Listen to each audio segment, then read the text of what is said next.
नियाज़ी साहब, जो मुलाकात हुई जमीयत उलमा इस्लाम फे वालों से, अपना ड्राफ्ट पीटीआई ने क्या तैयार किया है? आप भी लीगल टीम का हिस्सा हैं, केसेस पे आप भी काफ़ी गहरी नज़र रखते हैं, तो क्या इसमें आपकी मुशावरत भी शामिल थी? और अगर नहीं थी तो अभी तक की जो मुशावरत हुई है तो उनके सामने क्या टेबल किया गया? नहीं, पीटीआई की तरफ से कोई ड्राफ्ट नहीं है। हम तो बुनियादी तौर पे जा रहे हैं मौलाना साहब को बार बार इसी चीज़ पे कन्विंस करने के लिए कि पाकिस्तान में सुप्रीम कोर्ट एक आईनी अदालत है, वो अपना सारा फंक्शन अदा कर रही है। आपकी हाई कोर्ट के पास भी अंडर 119 यही आईनी इख्तियारात हैं। और अभी जो आईनी अदालत बनाने का मकसद है, उसका मकसद खाली ये है कि मौजूदा अदलिया को बुलडोज करना, क्योंकि आपको वो पसंद नहीं आ रही जो मौजूदा हुक्मरान सेटअप है।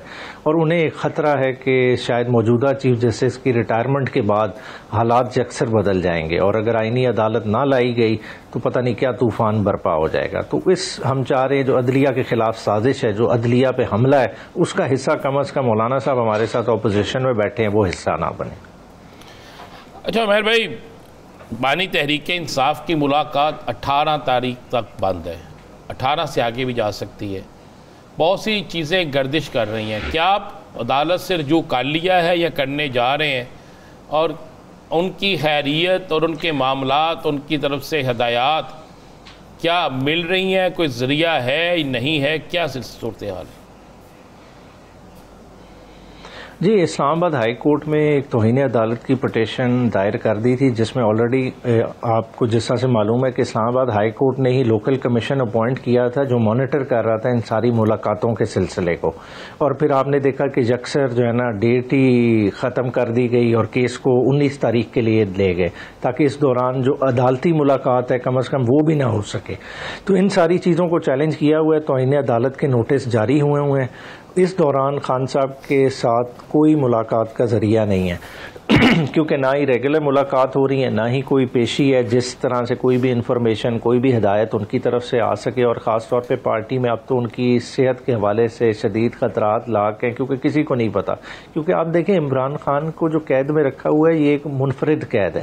ये मुनफरिद इस सेंस में है कि देखें, आम अगर कोई कैदी होता है उसको दूसरे कैदी देख रहे हैं, इमरान खान को इन्होंने आइसोलेशन में रखा हुआ है।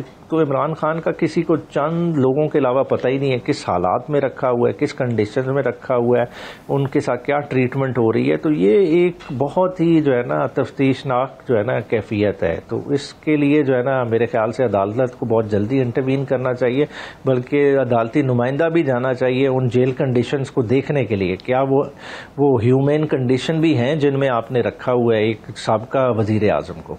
नहीं, तो अभी जो रीसेंट मुलाकातें थी, इन मुलाकात पे पाबंदियां लगने से पहले क्या उसमें खान साहब ने कोई तहफ़्फ़ुज़ात का इजहार किया था ऐसा?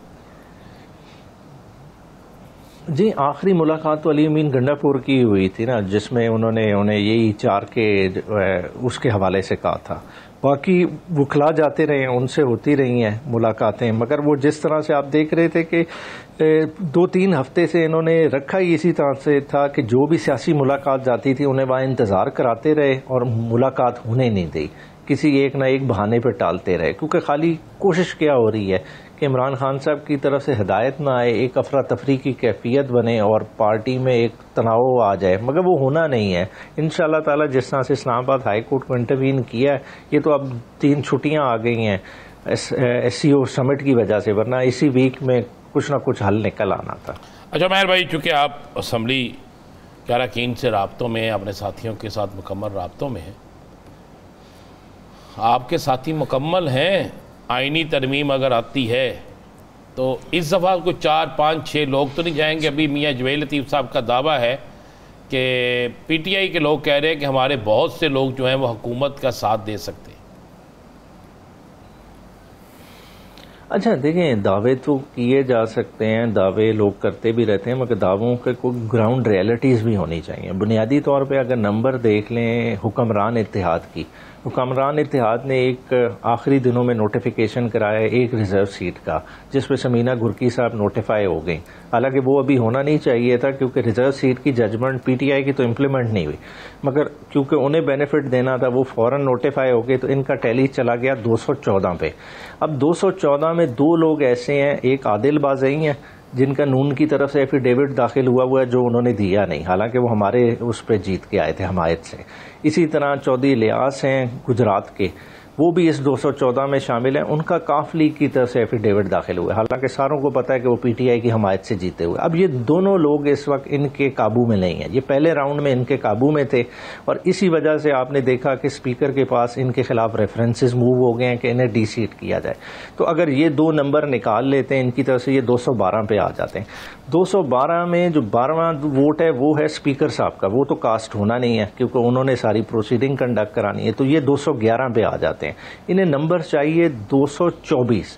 अब इतना बड़ा जंप ये किसी तरह से पूरा नहीं हो सकता, मतलब इसमें एक ही सूरत में पूरा होएगा अगर मौलाना साहब इनके साथ जाएं तो 8 का डिफरेंस इनमें ऐड हो जाए 211 में। मौलाना साहब का साथ हो गया और उनके मौलाना साहब के एक एमएनए के वोटों की गिनती का ऑर्डर हो गया तो उनका भी एक रिजल्ट रुक गया ना, 7 पे आ गया फिर तो। हाँ जी, तो हाँ जी 7 पे आ गया तो वो फिर कर लें, तो ये 6 का नंबर बहुत ही जो है ना नामुमकिन सा है। देखिए पहले राउंड में और हालात थे, बंदे उठा लिए गए थे, बंदे ये पंजाब हाउस में इन्होंने उस दिन ले भी आए थे जो मुसद्दका ज़राए बताते हैं, मगर अब जो वो कमज़ोर बंदे थे उनमें से 2 के अलावा बाकी सारे इस वक्त जो है ना केपीके में। ठीक, अब नियाज़ी साहब एक आखिरी सवाल ये कि अभी जो मूवमेंट आप लोग चलाना चाह रहे हैं क्या उसमें वकला की मूवमेंट शामिल होगी? देखिए ये 2 डिफरेंट चीज़ें हैं, मतलब वकला तहरीक है, देखें वकला खड़े हुए हैं इस वक्त मुल्क में आइन की बालादस्ती के लिए। वकला एक ऐसा तबका है जो शऊर रखता है, उन्होंने पहले भी एक लॉयर्स मूवमेंट चलाई, उसके आपने समरात इस मुल्क में देखे। उन्हें अब नज़र आ रहा है कि इधर जो है ना रूल ऑफ लॉ ख़त्म होने जा रहा है और वो उस तहफ़्फ़ुज़ के लिए निकल रहे हैं। तहरीक इंसाफ ओवरऑल उससे एक ब्रॉडर एजेंडा पे है, मतलब हम उनको कॉम्प्लीमेंट तो ज़रूर कर रहे हैं कि मतलब वो निकलेंगे तो हम ज़ाहिरी बात उन्हें बैकअप देंगे, मगर हमारा एजेंडा उनसे लार्जर है। हम इंडिपेंडेंस ऑफ जुडिशरी की भी बात कर रहे हैं, हम साथ साथ और भी चीज़ों की बात कर रहे हैं। हम कह रहे हैं कि इस मुल्क में जो रिग्ड इलेक्शन हुआ है उसका इलेक्टोरल ऑडिट होना चाहिए। ये जो अवाम ने वोट डाला था, अवाम का वोट क्यों नहीं काउंट हुआ? वो ऐसी कौन सी कुव्वतें थी जिन्होंने इंश्योर किया कि रातों रात जो है ना 9 फरवरी में रिजल्ट यकसर बदल गए? तो इन सारी चीज़ों पर भी हमारा जो है ना इन्हिसार होगा, इन सारी चीज़ों पे भी आपका इंतज़ार होगा और वकला की तहरीक अलग से और आपकी सियासी तहरीक अलग से। मौजूदा सूरत हाल में जमीयत उलमा इस्लाम फ़े के साथ पाकिस्तान तहरीक इंसाफ की बातचीत क्या हुई, और कल सुबह जब कमेटी का इजलास है जिसमें जमीयत उलमा इस्लाम फ़े अपना ड्राफ्ट रखेगी उनके सामने और बहस मुबाहिसा होगा, तो क्या उसमें सिफारिशात पाकिस्तान तहरीक इंसाफ की भी शामिल होंगी या नहीं होंगी, और मुस्तकबिल करीब के अंदर पाकिस्तान तहरीक इंसाफ ने अपनी प्लानिंग क्या तरतीब दे रखी है और उसकी एग्जीक्यूशन किस तरीके से होगी, और क्या मामला फहमी की तरफ जाएंगे या रिटेलिएशन की पॉलिसी अपनाएंगे?